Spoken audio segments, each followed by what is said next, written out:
Welcome, ladies and gentlemen. It is time, you guessed it, for another chapter review. For Akatsuki no Yona, also known as Yona of the Dawn. Chapter 271, entitled A Shattered Paradise. And as someone whose wife decided to bog off and leave him, I know something a little bit, just a wee bit about that. So, yeah, app title. All right. Now, you could make the argument that Yona is dealing with something a little bit worse than my wife of 12 years just gone. I mean, I wouldn't wish that on anybody, but I would make the argument that Yona's predicament is a little bit, I'm going to say, end of the world, catastrophe will ensue if she doesn't fix some shit. So, to be fair, I think she's winning this argument contest right now. So, but at the end of the last chapter, and I really like this, that we don't waste any time. She shattered the chalice, right? You know what I'm saying? Like, she shattered the chalice immediately and said, no, she manifests the sword, she shattered the chalice, and boom, everyone's acknowledging it and stuff, and that even the dragon is like, who's still got Hawk, and Hawk is like literally dying while being cleansed, because he can't hold off a dragon god that long. The fact that he can do it, he's Hawk. Alright, we just accept she's Urza, he's Escanor, and he's motherfucking Hawk. And we accept this as the premise. If explaining it away is never going to make any sense from this is shoujo, so it's not shonen, so we don't power scale it as much as we probably should, but as a result, I'm just going to say he is him, and that's the end of that conversation. So he's surviving this, gritting his teeth, he's barely hanging on, and it's like he break the chalice and the world will do, and she's like, nope, we're breaking the chalice, we're getting the hell out of Dodge, and I'm 100% behind that. We get this gorgeous, and I mean really gorgeous, like not from an artistic standpoint, just the idea of shattering it, and not into millions of pieces, but just like it was a vessel, like it was a cup the whole time. The cup was holding the blood, of the Crimson Dragon King and stuff like that, and it was it was a vessel, a cup, a womb, if you were to use a Da Vinci Code reference. And it had that spherical form. So the fact that she stabbed it right down in the middle, and of course what would happen to a glass that you did that to, it would crack into big shards like they're showing. So it's very, I was like, alright, I like this idea. And you can see that they're formed. They're curved shards. They're shaped like the chalice. And I really like that. Immediately jae-ha, Kija, and Shina, they're immediately basically being transported away. Yona rushes towards Hawk and the White Dragon and says, give Hawk back. Stabs with her imaginary sword, but obviously it's manifested or whatever you want to call it. Stabs the White Dragon in the head, trying to make sure it's stabs. She gets this look of absolute astonished horror on her face. And I'm sitting there okay, what? Is this just for dramatic effect or whatever? But it's brought up later. I'm glad they bring it up later, and we'll talk about it. But she brings up when she stabbed the White Dragon, how it made her feel. So this is devastating to her, to hurt one of the dragons. But she still goes forward into the jaws of the dragon and tries to get Hawk back. Hawk, give me your hand. The chalice is breaking. We got to get out of here and stuff like that. Hawk, get out. And he's still holding up the dragon's jaws and says, princess, get away from the god, and I will come later. And he looks at her and gives her this look and pushes her right out of the jaws and says, I swear I will be back. Basically Arnold Schwarzenegger, I will come, I'll be back, and she is just like, wait, no. Boom, the jaws finally close. Hawk is technically at that point swallowed by the dragon. Boom, and everything, and of course the blood chalice and everything is just losing its form and stuff like that. So boom, the shattering of the chalice, and it's this really beautiful shot, even better than the double page spread, which shows Yona reaching, and we've been seeing the blood trails rising up, not down, against gravity, it's all going upwards. And this one page is her trying to reach out, but it's slowly taking her over as we see the bottom of a chalice completely shattering in the bottom of the page. And I really like that. I think that's handled incredibly well. And it just...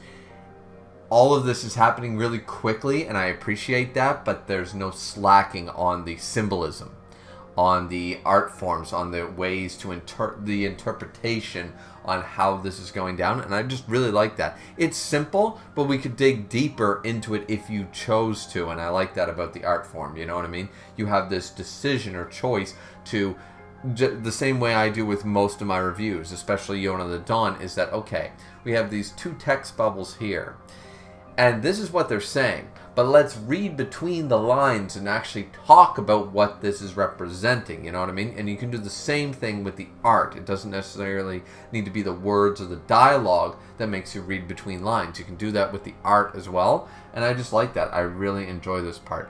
So, anyway, they all get out of the chalice, of obviously not the white dragon or hawk. So...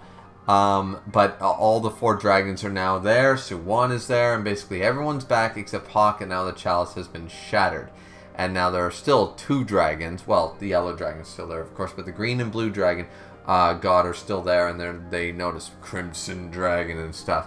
It's like, well, I came back with the other dragons, but what about Hawk and stuff like that? Now, Zeno immediately starts talking to her because she's starting to freak out and stuff like that, understandably, but Zeno's bringing her back to the real world, like, we got...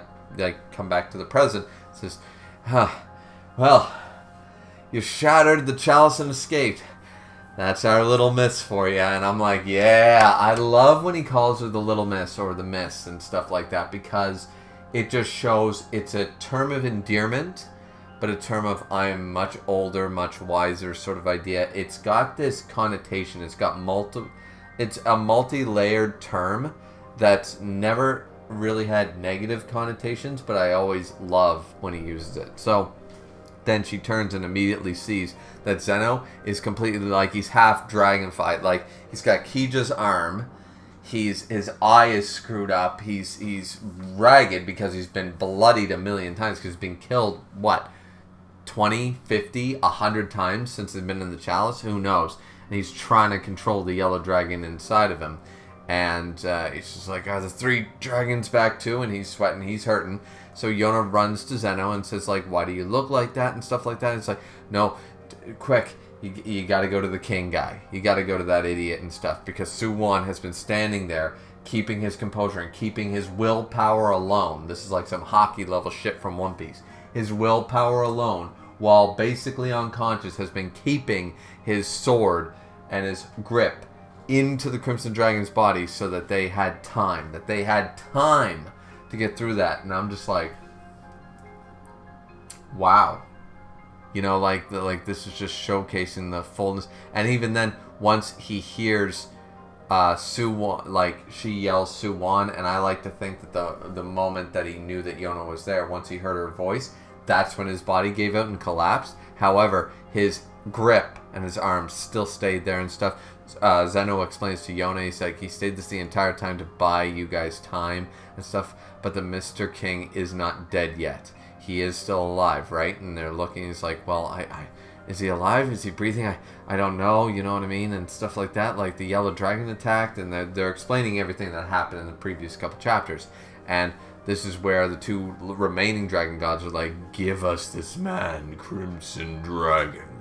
He deserves to die 10,000 deaths. We'll shred his body to pieces. Give him to us. And once again, you can fully appreciate and understand the zealousness. It's not jealousy. It's, well, to a degree, but it's more zealous.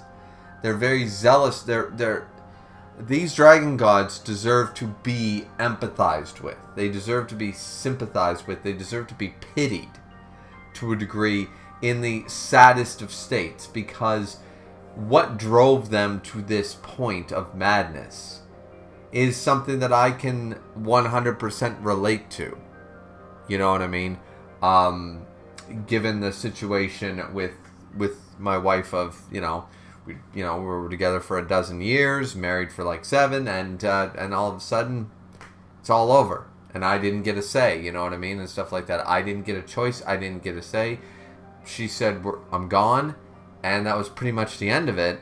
And I got no closure. And these dragon gods have been sitting there, and this has only been for the last year or so. So, for the past,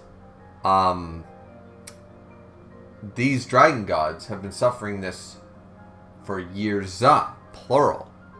And even if I'm coming up on 2 years of suffering through this, you know, it doesn't hurt any less. In fact, if anything, it hurts even worse. And I honestly believe that some days I do feel like maybe I am going a little nuts, going a little crazy, being in this house by myself, being in my married home and things like that, you know. So I relate 100% to the dragon gods in the fact that they deserve, that the Crimson Dragon King, once again, is the one for not, because ghosting is wrong. Okay, ghosting is wrong all the time. Unless you're literally being abused or something like that, you know, or you're being, like, you're in danger or something like that. Ghosting is one of the most cowardly and terrible things you can do to another human being who all they did was care about you. So the fact that the Crimson Dragon King didn't sit down and cut the cord properly, give them closure and explain everything, answer all their questions, be, you know, like, once again, it's very similar to a marriage in this case. You know, I'm seeing the similarities or the parallels. Maybe I'm drawing them myself due to my current situation. Maybe. But my point is that the dragon gods are here, and what they're doing is harming the person that they have devoted 1,000 lives to and stuff. And they're like, no, you don't get away with this. Like, we need to punish you. You need to suffer because we have suffered. They don't understand how to sympathize with anything anymore. They've lost a lot of their quote unquote, once again, they are dragons and they are gods. They are not humans, so they should not have humanity as we understand it. However, they have lost compassion, shall we say, because they shouldn't have humanity, but they have lost a sense of justice, compassion, understanding. They've lost all this, all due to the fact that the Crimson Dragon King burned them. And now their hearts are tainted. They are burned. They are scorned. And they've become more one-dimensional in a sense. They've just become these balls of hatred and rage, but realistically, it's more resentment and hurt than anything else. It's the rage and the hatred of these dragons is to cover up that fact, and they cannot see. They have rage blinders on to try to attack Soo-won here and even the Crimson Dragon, like, reincarnation, like, they don't want to attack Yona, but we saw all the manipulation they were willing to do going forward with Yona and stuff like that, and they were like, just give him here, he needs to suffer for daring to even touch the body of our beloved, pretty much. And it's an understandable thing when you really consider it. I think people who have never experienced the feel of loss, true loss, outside of your control, is something that will not relate to these dragon gods and see them as straight up just evil. You know, corruption. But they were corrupted due to the actions of the Crimson Dragon King. So, I guess I'm saying in a sense, if, and I've said this many times, but if the Crimson Dragon King had handled the situation better, the dragon gods might not be where they currently are. If that makes sense. The only reason, as we pointed out, the yellow dragon only pointed out, the only reason he is less tainted, but he still can't stand it, is because, once again, this man betrayed them, in a sense, and they can't get over it. They really can't get over it because he didn't give them an out. He didn't give them a choice. He is, realistically, the fault of their current state. You know? Actions have consequences. It's a cause and an effect. And expecting everyone to have the willpower, like, once again, I don't blame a child growing up in a parentless home to be well adjusted. It doesn't excuse their actions, and it doesn't excuse the dragon gods what they're doing right now, but it's at least a level of empathy. As I said at the beginning, you have to empathize and sympathize with these dragon gods, because I blame the parents for not being there in the first place to adjust the child accordingly. That's a parent's job when you have a child. You don't abandon your child. You abandon your child, and the child gets screwed up. Who's to blame? I put blame on the parents.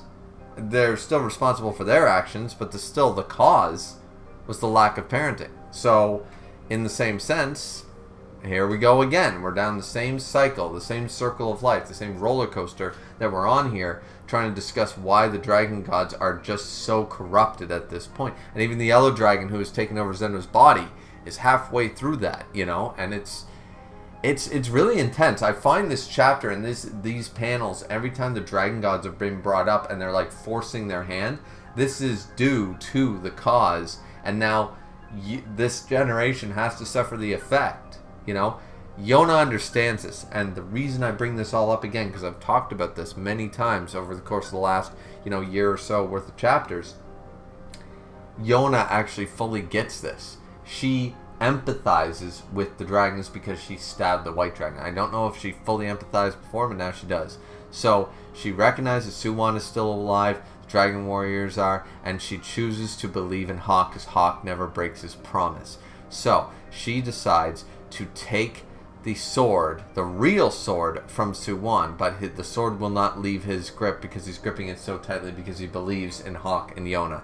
His relationship with them is so powerful, his willpower is so strong, and I love him for it. I think that's great, fantastic. So she, even though he's unconscious, the words are getting through. It's like, it's okay, soo-won. I've got the sword now. It's fine. You can let go now. And his grip finally lessens. Thank you for fighting for us.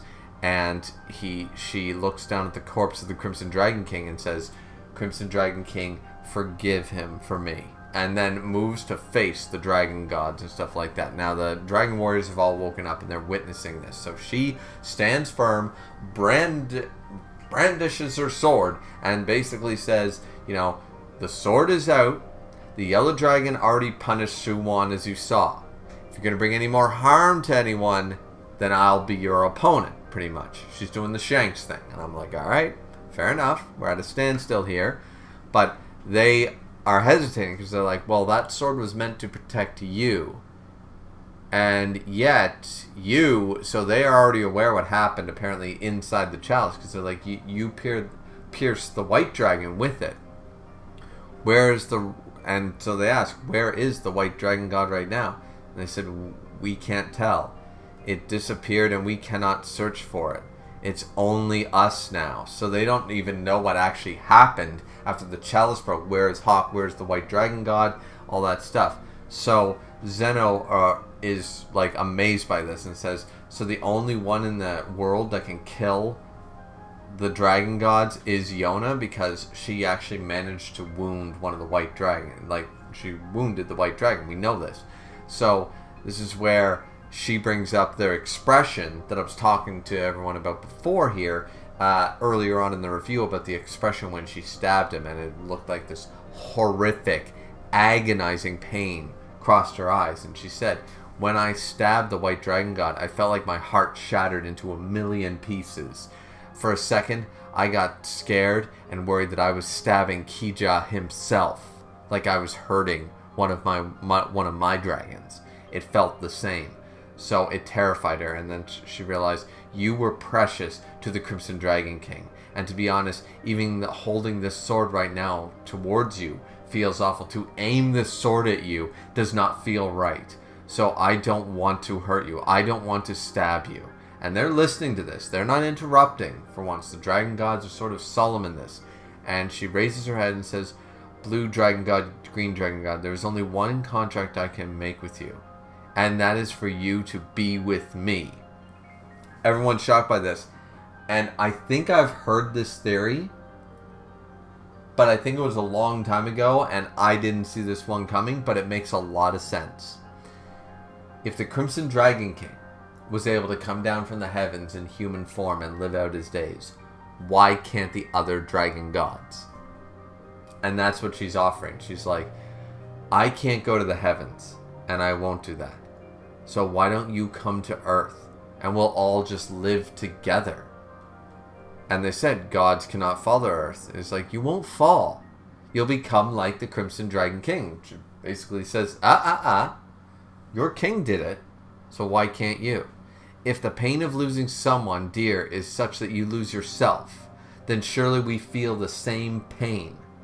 And Hawk has been eaten by the White Dragon God, disappeared inside the chalice, and we couldn't come back together. The White Dragon God has to still be somewhere too. So let's wait for our important people to come back together. Let's not fight. Let's just sit and wait for our cherished ones to come home. And I'm sitting there like, this is some really good fucking writing. I'm just going to straight up say it. I'm like, yeah, all right, let's go. Let's go with this. This works out for me. This works really well.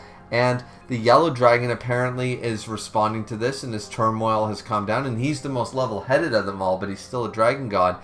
So the Dragon Warriors are shocked by this proclamation. Soo-won is still very much hurt, and Zeno goes to him and says, the Mr. King is looking pretty bad, however. So we had to throw a wrench at the end of the chapter into this mix. Of course we did, right? So they throw this wrench in is that Soo-won is very badly injured and stuff, whether it's due to the fact of blood loss or the attack by the Yellow Dragon, or is it the Crimson Dragon King illness? We don't know. But all of a sudden, most of our things were like, okay, maybe we'll have a happy ending after all, and boom, Soo-won doesn't seem to be long for this world exactly, right? So, yeah, that's the end of the chapter, and honestly, I think I covered all my bases here, everything I wanted to talk about, but I really like the chapter because it's tying up many loose ends, giving us a good, reasonable explanation as to how we can resolve this, and nobody gets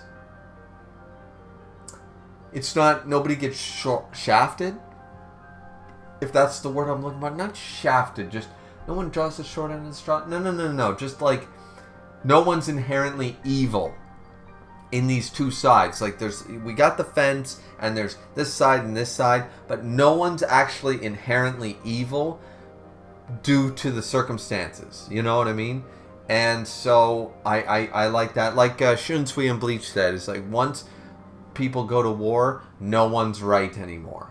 You know what I mean? When two sides decide to go to war, both sides are now in the wrong. You know, because going to war is never a solution.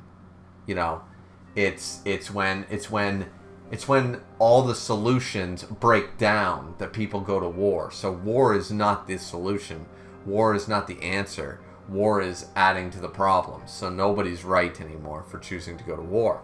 So in the same sense, these are two sides, and we're almost getting a consensus here. So I like that. I actually do enjoy that fact because I do have a lot of empathy. Maybe it's once again due to my situation with my wife and stuff like that. But you know, I can see it. I can see the pain and the suffering and the hurt of being left behind by someone with no explanations, with no closure, with just you know. So I think that personally this is something that is very well written because it makes a lot of sense. These antagonists are not villains.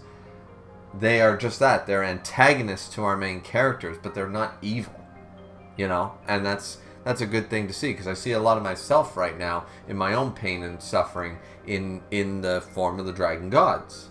And so I think they're really well written. I think this chapter showcases that they're not above reason. They are just been in so much hurt and pain and suffering for so long that it blinds them, you know, past everything else. You know, the negativity is covered up because it's the only way to keep themselves going, in a sense. You know what I mean? So, but yeah, no, I thought the chapter was really well handled. Now, apparently we're not getting another chapter till, like, October. Like, not Halloween October, like, not November, but still, apparently, it's not for a few months. Like, we're not getting another chapter this summer. So, next chapter is going to be in autumn. You know, but once again, if we're going to keep getting chapters like this, mangakas definitely deserve their breaks. So as much as I wish there was another chapter coming out next month, they work hard, they give us great story, great writing like this chapter. I can't be that upset at it, right? So, anyways, I hope all of you, ladies and gentlemen, enjoyed the review. Don't forget to like, comment, and subscribe as always, and we'll see you all back here for Chapter 272 in October, apparently. So, looking forward to it. Hope you guys are too, and we'll see you back here next time. Have a good one. Sayonara.